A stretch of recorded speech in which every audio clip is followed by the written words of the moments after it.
Assalamualaikum warahmatullahi wabarakatuh. Kenalkan, nama saya Nova Muhammad Filgo Seprianza dengan NIM 12070606057. Pada kali ini saya akan membahas sedikit terkait macam-macam penyakit pada tanaman. Langsung saja kita masuk ke nomor pertama. Di urutan pertama terdapat penyakit jamur akar putih yang disebabkan oleh Rigidophorus lignosus. Penyakit ini menyerang tanaman karet. Penyakit jamur akar putih menyerang bagian tanaman yang berada di bawah permukaan tanah. Gejala baru nampak ke permukaan apabila penyakitnya sudah parah. Ditandai dengan perubahan warna daun secara mendadak, terutama pada daun-daun muda. Daun-daun berwarna hijau, kusam, dan tampak lebih tebal daripada yang normal. Selanjutnya, daun tersebut berubah warna menjadi kuning, lalu kering, dan akhirnya daun tersebut gugur dan ujung ranting mati. Apabila kulit batang dikerok, tanaman kadang-kadang tidak mengeluarkan lateks sama sekali.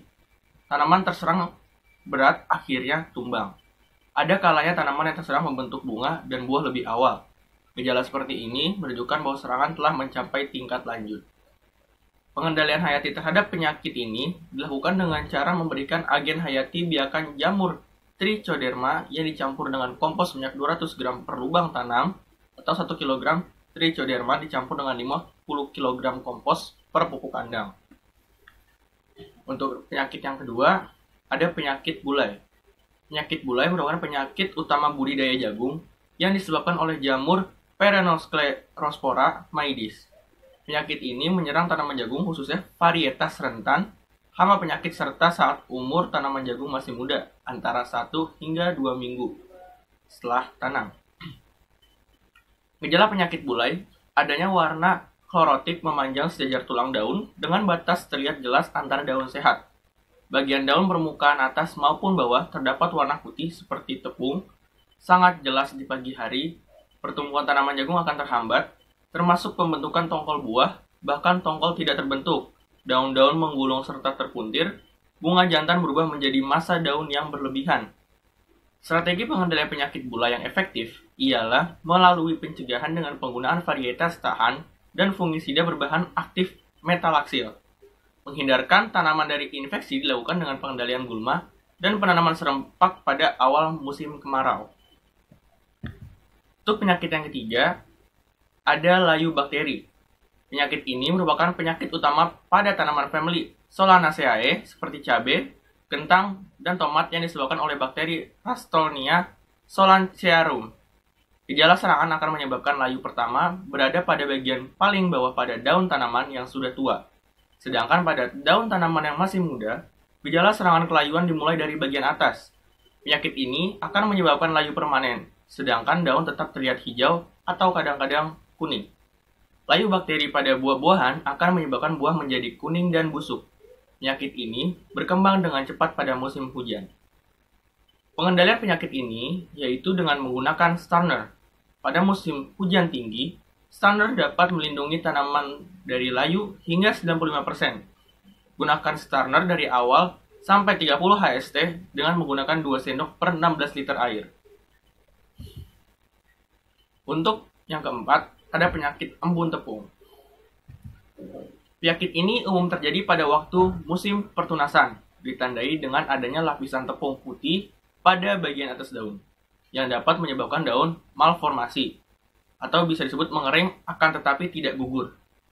Fase kritis serangan adalah periode pertunasan dan daun muda yang sedang tumbuh, buah muda yang terserang mudah gugur. Kumpulan tepung putih pada daun, tunas, dan buah muda merupakan massa Conidia jamur Oidium tingitanium yang menyerang bagian daun jeruk menyebabkan serangan patogen jamur ini lebih dikenal dengan nama penyakit embun tepung. Serangan pada daun menyebabkan daun abnormal dan mengalami malformasi yang biasanya bersifat permanen tidak dapat tumbuh lagi. Penyakit akan terjadi apabila varietas yang ditanam itu rentan. Ditemukan sumber patogen di sekitar kebun dan terjadi pada musim kemarau yang lembab. Suhu tinggi beberapa jam kemudian terjadi hujan akan memicu perkecambahan Conidia jamur yang berada di atas permukaan daun. Penetrasi akan terjadi dalam beberapa jam setelah perkecambahan Conidia. Dilaporkan bahwa semua jenis jeruk rentan terhadap penyakit ini. Serangan patogen jamur Oidium tingitanium pada buah menyebabkan gejala burik kusam permanen pada kulit buah yang menyebabkan buah masuk dalam kategori mutu rendah. Pengendalian paling efektif dilakukan menjelang bertunas dan diulang saat daun muda menggunakan bahan aktif ciproconazole dibanding tenaga hidroksida dan kapur belerang. Senyawa azadirachitin filtrat daun nimba mampu merusak membran sel jamur Oidium tingitanium sehingga metabolisme sel terganggu dan pertumbuhan sel terambat. Perbedaan konsentrasi filtrat daun nimba mempengaruhi pertumbuhan embun tepung. Dan filtrat daun nimba paling efektif adalah konsentrasi 60 gram per liter, 80 gram per liter, dan 100 gram per liter dengan prosentase serangan embun tepung 11%, 14,59%, dan 12,67%. Serangan yang parah pada tunas muda disarankan untuk dipangkas, kemudian dimasukkan kantong plastik untuk mengurangi penyebaran konidia di kebun.